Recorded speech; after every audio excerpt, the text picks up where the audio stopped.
Hello everyone. Today I'm going to show you some of the techniques I used to make the three-dimensional flowers I have in my flower explosion box.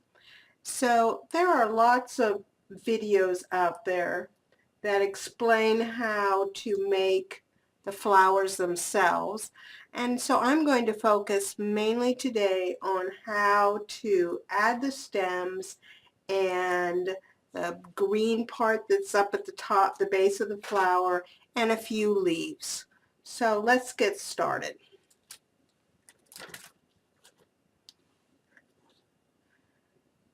Most of the large flowers, and also this rose, use a petal here at the base from the alterations die that is called Tattered Flower Garland. It has two sizes of these green, I'm not quite sure, I'm not very good at botany kind of person, but there are two sizes that I've used mostly in this one from that die. It kind of depends on how big the flower is, how much you need to cover up, and we'll see that in a minute. To get started, what we want to do is take some florist wire and make a loop on the end. And this loop is about 3/8 of an inch in diameter. That's our goal to start with here. What we need is a piece of florist wire, and these usually come in an 18-inch length. For this project, I cut it down to 9 inches. So I use some heavy-duty wire cutters. Any kind of wire cutters that will cut through the wire will be good. Some pliers, and that's basically what you need to get started. So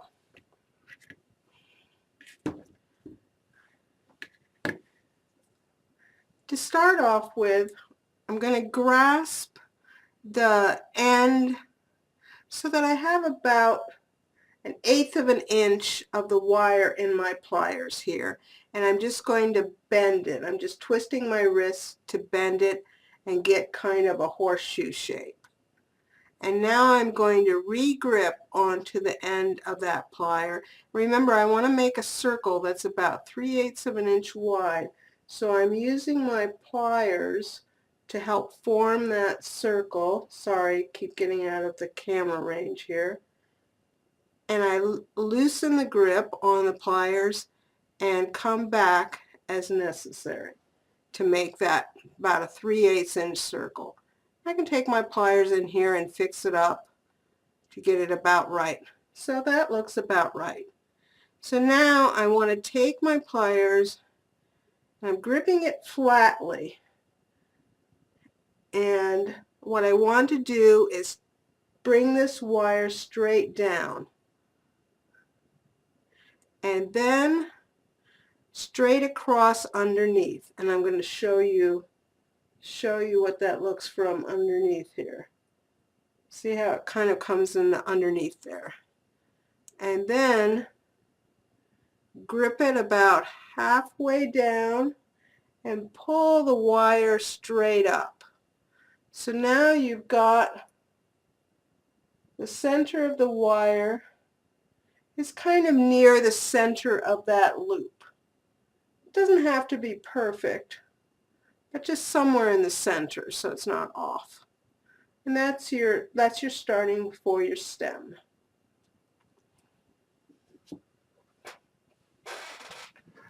So now we have our stem. We need our flower. And this flower I made with the tattered pine cone die. There's several videos that show how to make it. I'm no expert by any means, but I think they look okay. And then because of the way the tattered pine cone is on the bottom, there's a lot to cover up.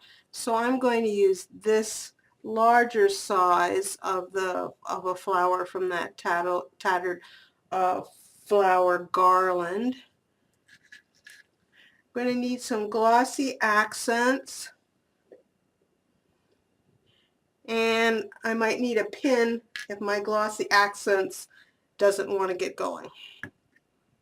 So what I do is I take the stem and I've cut a slit in the petal so that, for two reasons, so it can slide more easily onto this stem, and then also so it will make it easier to form it to the right shape around the base of the flower. And I get some glossy accents.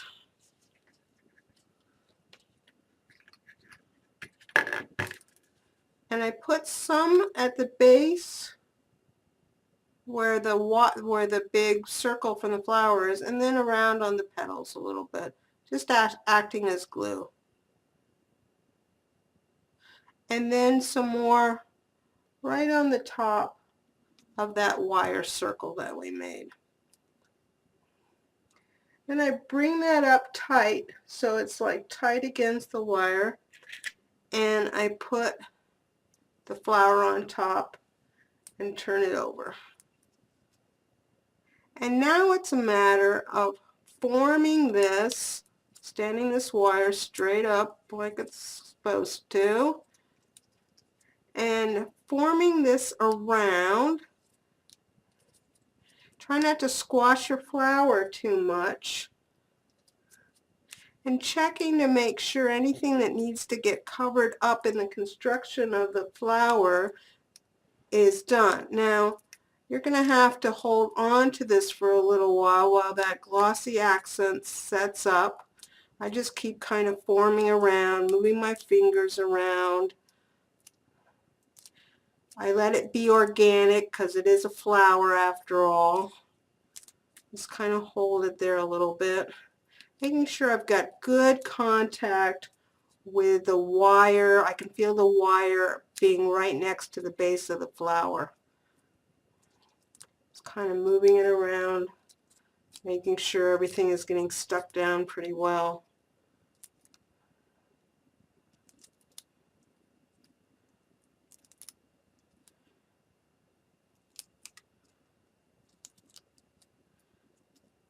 And once it looks like everything is in good contact, I set it aside to thoroughly dry. And I try to find a place to put it so that it will be able to dry properly, propping it up or something. Now once that's thoroughly dry, I have one here that's completed. The next thing I want to do in this case is to add some decoration to the flower stem. And for this rose, I've decided to use some tissue tape, and I think I'm going to take it pretty much down the whole way.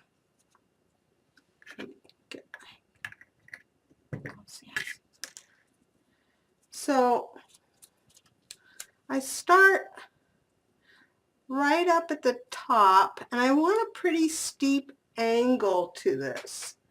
See if you can see that. And I fold the tape back on itself, and I'm sure that there's lots of different ways to do this. And then I use some scissors to cut off any excess of the tape that's behind there. Get it out of the way. And then it's just a matter of twirling the tape down, and sometimes it's easier just to cut off a piece of this tape because you can always add more on. And the other thing I found helpful, if you happen to have a pair of Hemostats, they just kind of give you a better way to hold on to this. It's not like you're going to use them to grip, but it's just like if that wire is so small to hold on to, that it just kind of gives you a way to, and sometimes I even, just rest it in my hand and just keep twirling the tape around, twirling, twirling, twirling. Now, on some of these, I'm using flowers from the tattered leaves that have a little bit of a stem on them. And I'll just show you how I do deal with that. Now at the end, sometimes this tape wants to come up here, and so I just use a little bit of white glue to hold it in place if that happens. Now this leaf is obviously too big for this flower, or at least I think it is, but this is the kind that has a stem on it there. So in order to get that added on, I would just hold the stem on there and get a piece of tape around it right there to attach that. So, and then continue down as far as you want to go, and then I used a combination of different colors of distress stain, and also I used a distress marker up here at the top because it's hard to get the bottle stain up in there.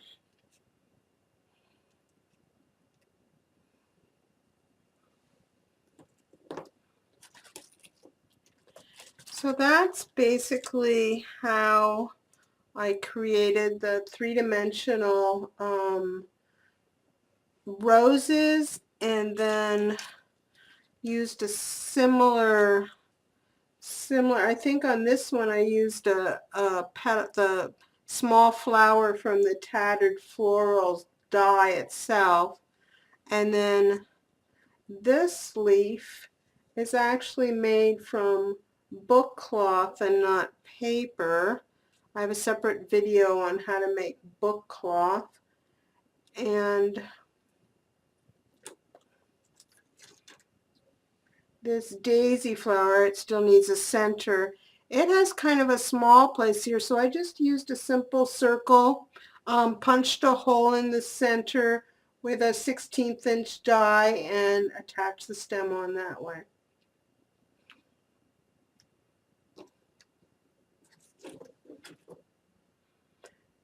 So now let's look at another kind of flower that I have in the bouquet, and that is this, I'm calling it a daisy flower.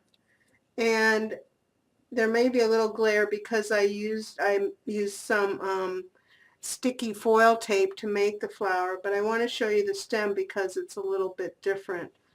In this case, the wire actually gets curled very tightly at the top and then passes through the entire flower. It is not glued on the back. It comes all the way through. This is what it looks like. It's just very tightly wound coil. So let's see how to do that.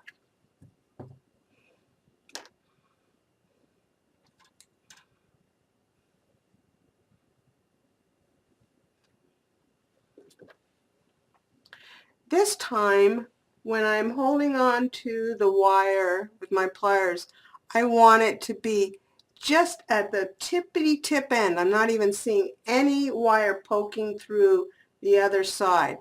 The littler amount you can get in there, the tighter you can get that circle to be. So again, I make that little U-shaped or candy cane shaped thing to start with, and then again getting just the tip of my pliers in there, continuing around a little bit more. Once I get about to there, I'm going to grip on with my pliers back here,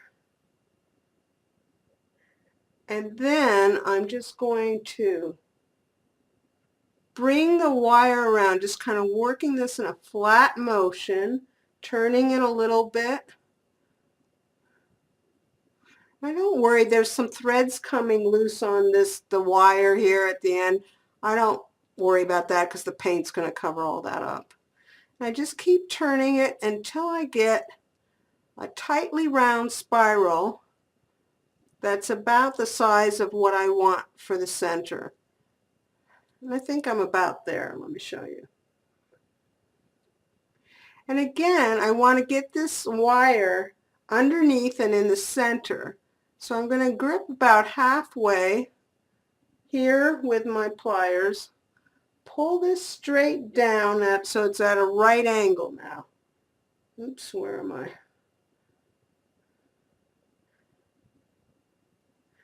And then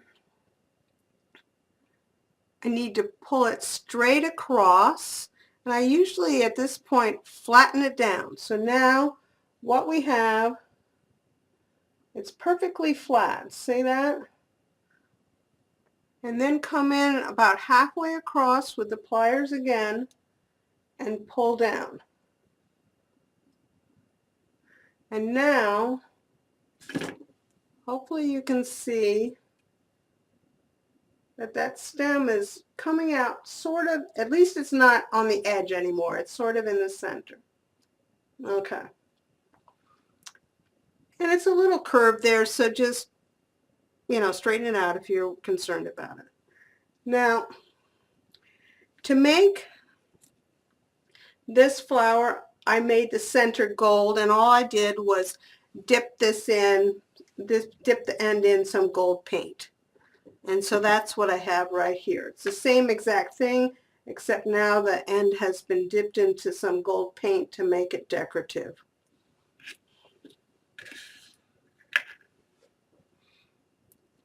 I'm going to step back for a second and just talk about how I made the silver shiny flowers on here.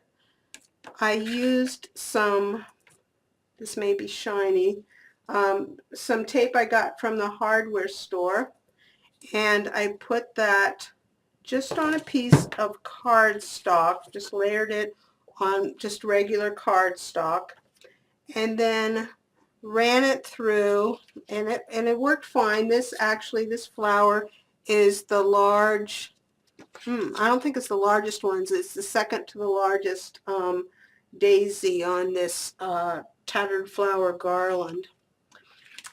But I want to tell you that when you run it through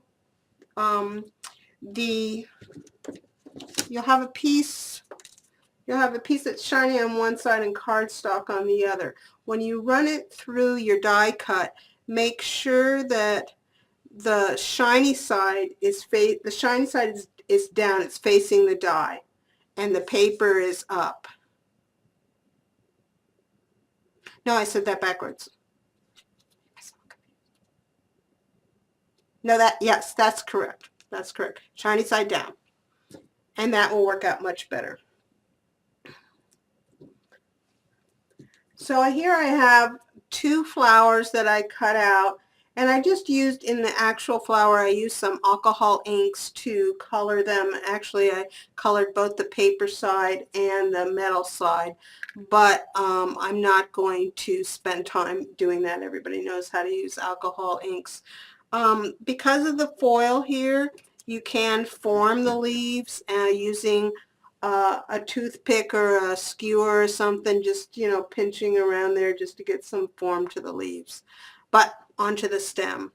So what I did was I took one, and to get a little dimension, I added some little foam things around the center. Here and here I put some foam, and then I stacked the two together and thread the stem down through, and using just some glossy accents underneath there, that created this flower. Now, because I'll show you on the actual one, I didn't want to just have the stem, have a hard enter into the flower. I just cut out a little circle of green paper and colored it and put it up there at the top.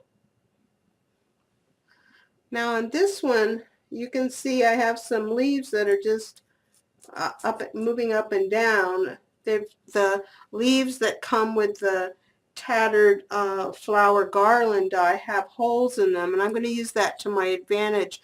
I'm not going to attach them down until everything gets arranged in the flower pot, so then I can see if they need to be up or down, and at that point I'll just use a little glue or glossy accents to hold them in place.